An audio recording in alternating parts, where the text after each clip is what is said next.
Tenteng Mandau, nasib Panglima Pajaji ditangkap polisi, penyebab terungkap, kerahkan 3.000 massa.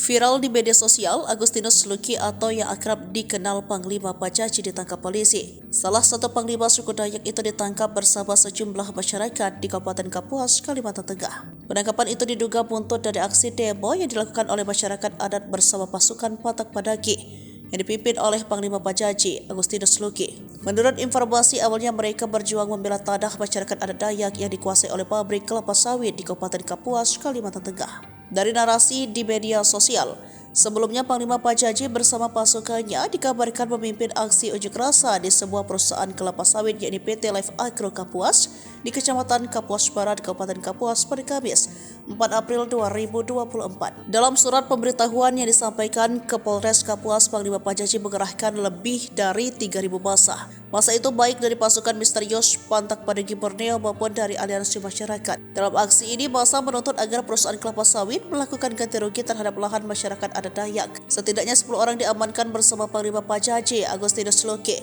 Penangkapan itu pun dibenarkan oleh Polda Kalimantan Tengah. Kabid Humas Polda Kalteng, Kombes Pol Erlan Munaji, beberapa waktu lalu membenarkan pihaknya menangkap 11 orang termasuk Panglima Pajaji. Mereka ditangkap di area pabrik kelapa sawit PT Life Agro Kapuas, Desa Trukhiri, Kecamatan Kapuas Barat, Kabupaten Kapuas, Kalimantan Tengah. Kelompok Panglima Pajaji tersebut diamankan untuk dimintai keterangan lebih lanjut dan mengamankan sejumlah barang bukti berupa 11 bilah senjata tajam jenis mandau. Kombes Erlan Munaji menjelaskan bahwa kelompok Panglima Pajaji diduga telah mengganggu ketertiban umum dengan cara menutup akses jalan di PT tersebut. Jadi tidak hanya menutup akses ke-11 orang tersebut, diduga juga melakukan pengancaman terhadap karyawan dan pengguna jalan dengan menggunakan senjata tajam jenis mandau, ujarnya.